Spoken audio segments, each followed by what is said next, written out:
Hello everyone, welcome to my channel. तो अभी अब हम बात करते हैं हमारी नेक्स्ट डिजीज की, जो कि हमारी कम्युनिटी से लिया गया है। 9 लेसन है हमारा। तो इसमें जो दूसरी कंडीशन है वो है हमारी हाइपरटेंशन। तो सभी जानते हैं हाइपरटेंशन जो है वो हमारे बीपी के हाई होने की जो कंडीशन होती है उसको हाइपरटेंशन बोला जाता है।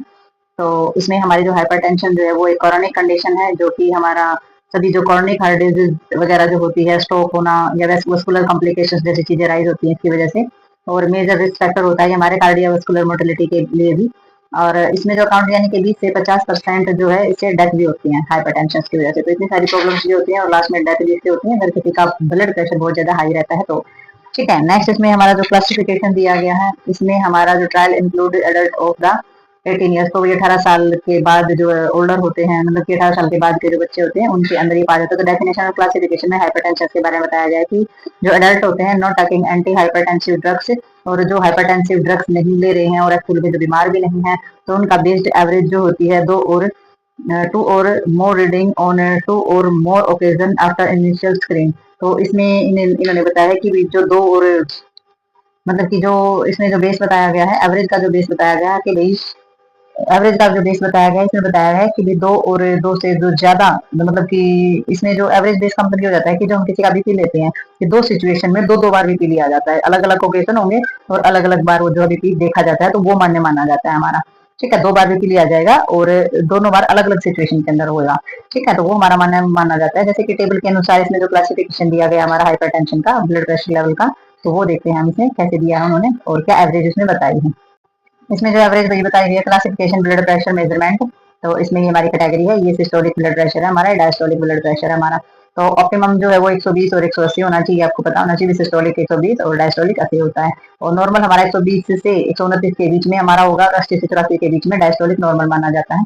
हाई नॉर्मल में देख सकते हैं, हाई नॉर्मल में हमारी ये रेंज रहती है। और ग्रेड 1 जब हमारा हाइपरटेंशन होता है, यानी कि बीपी जब हमारा बढ़ता है तो 140 से 159 समथिंग और 90 से 99। और ग्रेड 2 हाइपरटेंशन के अंदर हमारी ये रेंज आ जाती है। और ग्रेड 3 के हाइपरटेंशन के अंदर हमारी 180 और 110 की रेंज आ जाती है। और नेक्स्ट हमारा आ जाता है आइसोलेट सिस्टोलिक हाइपरटेंशन। तो ये हमारा अलग से होता है। आइसोलेटेड जो 140 से 90, इसमें क्या होता है, ये बढ़ता है और ये नहीं, एक बढ़ता है और एक नहीं बढ़ता है। यानी कि इसमें तो 140 बढ़ा है, तो यानी कि सिस्टोलिक बढ़ा है तो डायस्टोलिक भी बढ़ा है। और आइसोलेटेड में क्या हो जाता है कि इसमें सिस्टोलिक तो बढ़ा है लेकिन डायस्टोलिक नहीं बढ़ा है। ठीक है, तो जैसे इन्होंने बताया कि सिस्टोलिक और डायस्टोलिक ब्लड प्रेशर जो है वो डिफरेंट कैटेगरीज में आ जाते हैं, अलग अलग कैटेगरी जब उनकी हो जाती है। तो हाई कैटेगरी जो है सिलेक्टेड क्लासिफाई इंडिविजुअल से blood pressure isolated systolic hypertension. Define of the systolic blood pressure of the 140, जैसे किसने दिखाया गया है कि वही जो हमारा सिस्टोलिक होता है वो हमारा 140 हो जाए, 140 या 140 से ज्यादा हो जाए, और डायस्टोलिक ब्लड प्रेशर जो होता है वो हमारा 90 से कम हो जाए। तो इसमें क्या होगी, इसमें कैटेगरी अलग अलग होगी। यहाँ तो क्या है, ये बढ़ रहा है तो साथ में ये भी बढ़ रहा है, ये कम हो रहा है तो साथ में ये भी कम हो जाएगा। लेकिन जो आइसोलेटेड सिस्टोलिक हाइपरटेंशन होता है उसके अंदर 140 से ज्यादा ये कंडीशन सिस्टोलिक की हो जाए, डायस्टोलिक जो 90 से भी लेस हो जाए, कम हो जाए, तो वो जो कंडीशन होती है वो हमारी आइसोलेटेड सिस्टोलिक हाइपरटेंशन बोली जाती है। ओके, नेक्स्ट देखते हैं इसमें हम। तो इसके अंदर हमारा बताया गया कार्डियोवास्कुलर जो डिजीज होती है, कार्डियोवास्कुलर डिजीज के अंदर जो है हमारी कंडीशन जो है जिसमें जितने भी हमारे रिस्क फैक्टर होते हैं वो सारे के सारे हम इसमें क्लासिफाई किए जाएंगे, यानी कि नॉन मॉडिफाइबल रिस्क फैक्टर, यानी कि जिनको हम बदल नहीं सकते हैं ऐसे खतरे। एज को बदला नहीं जा सकता है, तो उसी की वजह से जो एज की वजह से हमारा जो ब्लड प्रेशर जो है वो राइज होता है दोनों सेक्स के अंदर, मेल हो या फीमेल हो, दोनों के अंदर जो है ज्यादा बढ़ जाता है और हाइयर ब्लड प्रेशर हमारा हो जाएगा। और एज ग्लोबली जो हमारी रिप्रेजेंट करती है कॉम्बिनेशन ऑफ इन्वायरमेंटल और influence of the effect of generally program of the senses of body system. तो हमारा जो इन्वायरमेंट होता है और इन्वायरमेंट में होने वाली जो चीजें होती है वो सभी चीजों को इन्फ्लुएंस भी करती है, इफेक्ट भी डालती है। सामान्य तौर पर जो भी चीजें हम करते हैं हमारी बॉडी का जो सिस्टम होता है उसके ऊपर एज के अकॉर्डिंग सारी की सारी चीजों का इन्फ्लुएंस भी होता है और असर भी पड़ता है। ठीक है, सेक्स में इन्होंने दिया है early life there little evidence of the different blood pressure between the sex. तो भी सेक्स की वजह से जो शुरुआत जो होती है तो उसमें कुछ ज्यादा प्रमाण नहीं मिलते हैं ब्लड प्रेशर के, कोई डिफरेंसेस जो है वो नहीं होता है। बट हुएवर ऑफ दैट जब किशोर अवस्था स्टार्ट होती है तो उसके अंदर हैवी एवरेज देखी जाती है हमारी ब्लड प्रेशर की, मेनली मेनली मैन के अंदर। ठीक है, जब उसकी किशोरावस्था स्टार्ट होती है तो उसके अंदर बीपी की एवरेज जो है वो ज्यादा बढ़ जाती है। तो स्टार्टिंग में किसी भी तरीके के डिफरेंसेस नहीं देखे जाते हैं।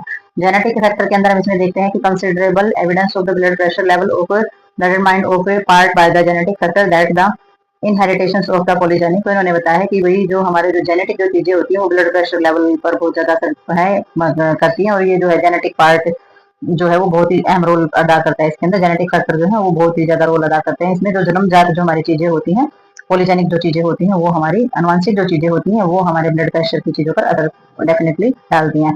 फैमिली स्टडी जो है, जैसे कि परिवार से संबंधित जो बच्चा है, to normative parent and 3% personality of the developing of hypertension, यानी कि दो सामान्य ब्लड प्रेशर वाले जो माता पिता हैं उनका जो बच्चा पैदा हुआ, यानी कि माँ बाप उनका बीपी बिल्कुल नॉर्मल रहता है, उनका जो बच्चा पैदा हुआ तो 3% जो है पॉसिबिलिटी होती है उसमें हाइपरटेंशन होने की, बीपी की समस्या होने में।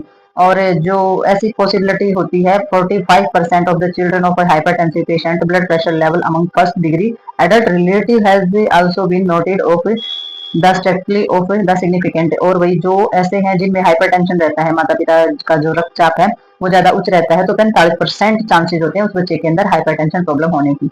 ठीक है, तो ये जो हेरिटेज का मतलब जेनेटिक का यही है कि माता पिता का अगर रक्तचाप ज्यादा है या ब्लड प्रेशर ज्यादा रहता है, बीपी ज्यादा रहता है, हाइपरटेंशन कंडीशन है उनकी, तो बच्चे के अंदर जो है 45% चांसेस होते हैं उसके होने के।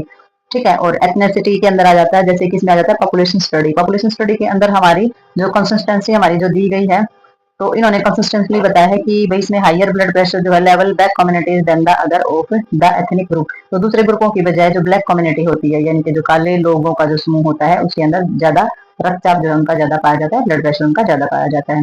ठीक है, तो नेक्स्ट देखते हैं इसमें हम। तो अब इसमें हमारा आ जाता है मॉडिफाइबल रिस्क फैक्टर। तो मॉडिफाइबल रिस्क फैक्टर का मतलब ये होता है कि जो इनको जिनमें हम परिवर्तन कर सकते हैं, जैसे कि ओबेसिटी, मोटापा जो होता है, तो ये हमारा एपिडेमियोलॉजिकल जो ऑब्जर्वेशन होती है उसमें आइडेंटिफाइड जो ओबेसिटी होती है risk factor for the hypertension. तो ये हमारी जो पहचानी जाती है कि मोटापा जो है वो हमारे हाइपरटेंशन के लिए, हाइपरटेंशन जो है वो बहुत ज्यादा मतलब खतरनाक होता है, यानी कि मोटापा जो बढ़ता है तो हाइपरटेंशन जो है वो अपने आप ही बढ़ता है। इसमें ग्रेटर वेट गेन, यानी कि इसमें जो वजन है ये अपने आप, ये वजन जो है वो ज्यादा बढ़ जाता है। Greater risk of the high blood pressure, तो हाई ब्लड प्रेशर जो है वो अपने आप बढ़ जाएगा, यानी कि मोटापा एक कारण होता है हमारे ब्लड प्रेशर के बढ़ने का। और इसके अंदर जो हमारा that also indicate of when people in high blood pressure lose weight there the blood pressure of the general decreases। मैंने ये देखा गया है कि जिस इंसान का वेट ज्यादा है ना और उसका ब्लड प्रेशर भी ज्यादा है, तो इंसान अगर अपना वेट कम कर लेता है तो उसका ब्लड प्रेशर भी कम हो जाता है, डिक्रीज हो जाता है। तो सेंट्रल जो ओबेसिटी जो है वो इंडिकेट की जाती है और इंक्रीज किया जाता है वास्ट हिप रेशो, यानी कि इसमें देखा जाता है कि इंसान का जो मोटापा होता है उसका अनुपात जो है फूले और जो हिप का जो एरिया होता है उसे उसे अनुपातित किया जाता है। और इसमें जो पॉजिटिवली जो हमारे correctly with high blood pressure of the several population, तो हमारी सारी की सारी पॉपुलेशन के अंदर जो हाई ब्लड प्रेशर की जो चीजें होती हैं पॉजिटिवली इस रेशो के अंदर हमारी देखी जाती है मोटापे का। साल्ट इंटेक में क्या होता है, इसमें जो बहुत ज्यादा मात्रा में नमक कंज्यूम करता है पूरा का पूरा, तो इसमें हाई साल्ट इंटेक करेगा 7 से 8 ग्राम पर डे, अगर वो करता है तो इंक्रीज हो जाएगा हमारा ब्लड प्रेशर अनुपातिक तरीके से। ठीक है, नेक्स्ट देखते हैं इसमें हम। और इसमें ये भी देखा गया है भाई कि अगर लो सोडियम लेवल अगर लेते हैं, इनटेक करते हैं ना, तो उसमें क्या होगा, ब्लड प्रेशर भी लो मिलेगा उनका। ठीक है, तो नेक्स्ट इसमें जो बिसाइड सोडियम दिया गया है, तो अदर मिनरल्स जो होते हैं, एलिमेंट्स जो होते हैं, वो भी हमारे पोटाशियम की जो जैसे की चीजें होती है वो भी हमारे ब्लड प्रेशर में कुछ ना कुछ योगदान करते हैं। क्या करते हैं, वो पोटाशियम जो होता है ना, एंटाजोनासिस जो हमारे बायोलॉजिकल इफेक्ट है ऑफ सोडियम, सोडियम के अंदर जो हमारे एंटाजोनासिक जो इफेक्ट होते हैं ना उनको कम कर देता है। उसकी वजह से क्या हो जाता है, हमारा ब्लड प्रेशर जो कम हो जाता है, यानी कि पोटाशियम अगर होगा ना बॉडी के अंदर तो ब्लड प्रेशर को वैसे ही कम रखेगा। सैचुरेटेड फैट जो है वो हमारा एविडेंस है इस चीज का कि सैचुरेटेड फैट जो है वो ब्लड प्रेशर को राइज करता है, क्योंकि श्रम के अंदर कोलेस्ट्रॉल जो है वो बढ़ जाता है। ठीक है, डाइटरी फाइबर अगर हम लेते हैं तो डाइटरी फाइबर जो होती है वो इंडिकेट करती है हमारी रिस्क, जो हमारा जो हार्ट से रिलेटेड जो हमारी बीमारी है या हाइपरटेंशन की जो चीजें होती है उनसे रिलेटेड होती है। अगर हम कंज्यूम करते हैं डाइटरी फाइबर, तो इसमें क्या करती है, ये हमारी जो डाइटरी फाइबर हम जितनी ज्यादा लेते हैं तो सीएचडी रोगों का जो खतरा होता है ना वो कम करने का काम करती है। क्योंकि मोस्ट फाइबर जो है उसके अंदर क्या हो जाता है, मोस्ट फाइबर के अंदर जो प्लाज्मा होता है ना टोटल, वो एलडीएल यानी कि हमारा जो कोलेस्ट्रॉल जो होता है, ठीक है, कोलेस्ट्रॉल की मात्रा जो है उसको कम करती है। तो इसलिए क्या होता है, डाइटरी फाइबर लेने से हमारे जो है कहीं हद तक बीपी जो है कंट्रोल रहता है। अल्कोहल से क्या होता है, हाई अल्कोहल अगर हम इनटेक करते हैं तो वो हमारा एसोसिएट करता है, यानी कि हमारा जो बीपी जो होता है उसे बढ़ जाता है, बीपी होने का खतरा बढ़ेगा, ब्लड प्रेशर हमारा बढ़ेगा। तो इसमें क्या हो जाएगा, appearance of the alcohol consume rise systolic pressure more than the diastolic, इसमें सिस्टोलिक प्रेशर जो है वो डायस्टोलिक प्रेशर से और भी ज्यादा बढ़ जाता है। बट इसमें जो फाइंड किया जाता है ना ब्लड प्रेशर हमारा रिटर्न नॉर्मल, यानी कि जब शराब पी है तो ब्लड प्रेशर बढ़ जाएगा, और अगर शराब का नशा उतर जाता है, अल्कोहल उतर जाता है, तो उसमें क्या होगा, उसमें हमारा बीपी फिर से वही नॉर्मल आ जाएगा। फिर तो इसमें क्या होता है, नॉट बी फिक्स, इसमें फिक्स नहीं होता, स्थायी नहीं होता। बीपी की दवाई ले लिया, बीपी का हमने एक नॉर्मली पक्का इलाज करा, नहीं शराब पी है तो बढ़ गया कल के लिए, और शराब का नशा उतरते ही वो हमारा कम भी हो जाता है। तो नेसेसरी नहीं है, सस्टेन नहीं है कि ब्लड प्रेशर जो है एलिवेशन जो है हमारा अल्कोहल की वजह से होता है। तो इसमें जो हार्ट रेट है, हाँ शराब बार बार पीने की वजह से अगर कोई डिजीज या अबनॉर्मलिटी हो जाए तो उसकी वजह से जरूरी कंडीशन हो सकती है। और हार्ट रेट जो होती है, इसमें जो ग्रुप होता है हमारा, जो नॉर्मेटिव जो हमारा ग्रुप होता है hypertension subject matching of age and sex, तो इसमें हार्ट रेट जो हमारा ऐसा ग्रुप होता है जिसके अंदर जो अनट्रीटेड हाइपरटेंशन यानी कि एक तो सामान्य जिसका बीपी बिल्कुल रहता है, एक ऐसा है जिनका बीपी रहता है लेकिन वो इलाज किसी प्रकार का नहीं करवा रहे हैं, तो ऐसे लोग जिनकी उम्र भी सेम है और लिंग भी सेम है, तो उनके कंपैरिजन में जो हमारे हाइपरटेंसिव वाले जो लोग होते हैं उनका की जो हार्ट रेट है वो ज्यादा रहती है। ठीक है, तो इसमें जो रिफ्लेक्टिव जो है हमारा जो हमारा सिंपैथेटिक एक्टिविटी जो है वो हायर लेवल की होती है, तो हार्ट रेट हमारी ज्यादा रहेगी, जिनका बीपी ज्यादा रहेगा उनकी हार्ट रेट भी डेफिनेटली ज्यादा ही होगी। ठीक है, तो नेक्स्ट देखते हैं इसमें हम। तो अब इसमें हमारी आगे आ जाती है फिजिकल एक्टिविटी। तो फिजिकल एक्टिविटी जो होती है हमारी वो रिड्यूस करती है हमारे वेट को, और वेट जब रिड्यूस हो जाता है तो एक इनडायरेक्ट इफेक्ट पड़ता है हमारे ब्लड प्रेशर के ऊपर, तो ब्लड प्रेशर भी कम हो जाता है। इन्वायरमेंटल स्ट्रेस जो हमारा होता है तो ये भी हमारा hypertension itself in phase of the disorder of internal tension of stress. तो इन्वायरमेंटल जो स्ट्रेस होता है, जब इन्वायरमेंट की चीजें हमारी सही होती हैं तो physiological factor operate out of the mental process consciously और अनकॉन्शियसली। तो हमारी जो कौन सा मतलब कि चेतन और अवचेतन दोनों तरीके से जो हमारा मेंटल जो प्रोसेस होता है उस पर हमारे एनवायरमेंट का बहुत ज्यादा प्रभाव पड़ता है, जो कि हाइपरटेंशन को प्रोड्यूस करता है। ठीक है, सोशियो इकोनॉमिक जो स्टेटस होता है वो भी हमारा डेवलपमेंट के अंदर हमारा कंसल्टेंसी देखी गई है कि हायर लेवल के जो लोगों का जो ब्लड प्रेशर होता है ना have be noted in lower socio economic group. तो जो हमारा लोअर जो मीडियम जो लोग होते हैं उनका बीपी जो है वो ज्यादा पाया जाता है। क्यों पाया जाता है? दिस इनवर्सन रिलेशन से has been noted we to level of education. तो भी उनको शिक्षा नहीं होती है खाने पीने की, इन सभी चीजों की, और इनकम के सोर्सेज कम होते हैं, ऑक्यूपेशनल से प्रॉब्लम्स उनको होती है। तो इस तरीके से हुएवर सोसाइटी, तो सोसाइटी के अंदर ये सारी की सारी चीजें होती हैं, तो उसकी वजह से एवरेज जब हम देखते हैं तो हमारे लो लेवल के यानी कि लोअर साइको इकोनॉमिक ग्रुप जो होता है उनका बीपी जो है ज्यादा पाया जाता है। ठीक है, तो नेक्स्ट देखते हैं हम इसमें। अभी नेक्स्ट इसमें हमारा जो बताई गई है जैसे कि टेस्टिनल्स या प्री टेस्टिनल्स यानी कि संक्रमण की मतलब इन्फेक्शन से रहित जो हमारी चीजें होती है, और हाइयर जो प्रीविलेंस होते हैं हाइपरटेंशन को रोकने के लिए noted be upper psycho economic group and probably present of the initial stage of, ये सारी की सारी वही है जो हमने पीछे पढ़ा सारा सारा अदर फैक्टर में ये आ जाते हैं कि भाई जो प्रेजेंट को जो फिर सेकेंडरी हाइपरटेंशन से ओरल कॉन्ट्रासेप्टिव जो लेते हैं लेडीज ले या फिर लड़कियां ले, बिकॉज ऑफ द एस्ट्रोजन से कंपोनेंट्स उनके अंदर कंबाइंड होते हैं, प्रिपरेशन होती है जिनसे वो तैयार किए जाते हैं। तो ये जो फैक्टर होते हैं जैसे ज्यादा आवाज करना, वाइब्रेशन होना, तापमान का ज्यादा बढ़ जाना, humidity requirement further of the investigation, तो इन सभी चीजों की इन्वेस्टिगेशन होनी चाहिए क्योंकि ये फैक्टर होते हैं हमारे बीपी को ज्यादा बढ़ाने का काम करते हैं। अब हमने जो हाइपरटेंशन जो होता है उसकी रोकथाम करने तो उसमें प्रिविलेंस क्या करें, हाइपरटेंशन में community indicate of the hypertensive potential prevention WHO के द्वारा रेकमेंड जो की गई है उसके आधार पर हमारी रोकथाम के लिए जो स्ट्रेटजी बनाई जाती है, जैसे कि प्राइमरी प्रिवेंशन के लिए बना दी पॉपुलेशन स्ट्रेटजी, पॉपुलेशन की रोकथाम कैसे करें, जनसंख्या के अंदर और हाई रिस्क जिन जो बहुत ज्यादा खतरे जिन चीजों से हमारे होते हैं बीपी के बढ़ने के, उन पर कैसे काम करें। तो ये है सेकेंडरी प्रिवेंशन में भी यही कुछ चीजें सेकेंडरी प्रिवेंशन में आ जाती है, सारी की सारी हमारी देख लेते हैं। चलो आगे पॉइंट बता देती हूँ कौन से हैं, नॉर्मली है जो पहले कर चुके हैं। नेक्स्ट देखते हैं इसमें हम।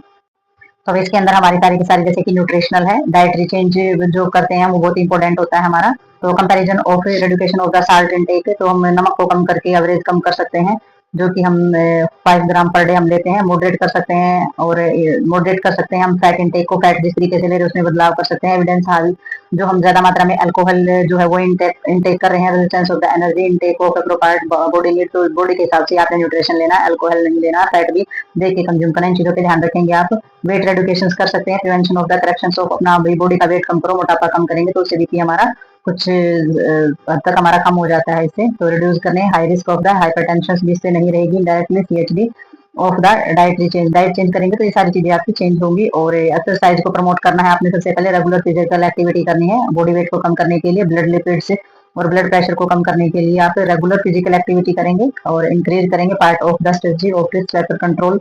तो सारी के सारी जो रिस्क है यानी कि जो खतरे हैं हमारे उन सभी को कंट्रोल करने का काम करेंगे। फिजिकल बॉडी से अगर आप एक्टिविटी करते हैं, एक्सरसाइज करते हैं, बिहेवियर चेंज करेंगे अपना, अगर अपना स्ट्रेस स्मोक और मॉडिफिकेशन करेंगे अपने पर्सनल लाइफस्टाइल के अंदर, योगा करेंगे, ठीक है, और अपने ट्रांसकेंडेंस से जो हमारी मेडिकेशन वगैरह होती हैं, ट्रांसकेंडेंस जो हमारी मेडिकेशन होती हैं वो भी आप इसमें ले सकते हैं, प्रोफाइल टेबल्स ही हमारी होती हैं। तो ये चीजें करके आप अपने बिहेवियर में चेंज कर सकते हैं। बिहेवियर में चेंज करेंगे, बार बार गुस्सा करने की जो आदत या बार बार चीजों को टालने की, मतलब कि जो भी अपना बिहेवियर है वो चेंज करना चाहिए, उसकी वजह से भी समस्याएं आती हैं। बिहेवियर चेंज नहीं करेंगे, अगर आपके सभी चीजों को मेंटेन नहीं करेंगे, बिहेवियर में ही आ जाता है, अगर आप एक्सरसाइज नहीं करेंगे, आलस ज्यादा करते हैं तो वो भी चीजें आपको नुकसान करेंगी। एजुकेशन में आपने जनरल पब्लिक रिक्वायर जो है health behaviour community must mobilisation aware होना चाहिए, सारी की सारी पॉसिबिलिटी जो हमारी प्राइमरी प्रिवेंशन जो होती है वो सेल्फ केयर के बारे में आपको पता होना चाहिए, इंपोर्टेंट समझनी चाहिए, सारे एलिमेंट जो होते हैं कम्युनिटी हेल्थ प्रोग्राम्स के वो आपको पता होना चाहिए, पेशेंट को पार्टिसिपेट करना चाहिए उसके अंदर, और पेशेंट जो है वो अपनी सेल्फ केयर को सीखे और जो इनटेक करने की जो चीजें हैं वो अपने ब्लड प्रेशर को कम कर सकता है। Log book on this readings, तो लॉग बुक बनाई जाती है, उसके हिसाब से अपनी सारी की सारी चीजों को मेंटेन कर सकते हैं। तो ये जो सारी चीजें हैं ये हमारी रोकथाम कर सकती हैं हमारे बीपी को कम करने के लिए। इन सभी चीजों को अपने जीवन में लागू करके आप अपने बीपी को कम ही नहीं कर सकते, आपकी हेल्थ को बहुत ज्यादा इंप्रूव कर सकते हैं। ठीक है, तो बीपी की जो है वो एक ऐसी समस्या है जो अप डाउन होती है। बीपी कोई इस तरीके की बीमारी नहीं होती है, एक बॉडी की कंडीशन होती है जो अप डाउन होती है, जो आपने न्यूट्रिशन लेवल से और अपने एक्सरसाइज से और मेंटल लेवल से जिसको बैलेंस करना होता है। तो ये हमारा हाइपरटेंशन की जो हमारी कंडीशन है बॉडी की, ये हमारी यहीं पर होती है खत्म। तो मिलते हैं नेक्स्ट कंडीशन में और नेक्स्ट डिजीज और नेक्स्ट वीडियो के साथ, तब तक के लिए बाय बाय।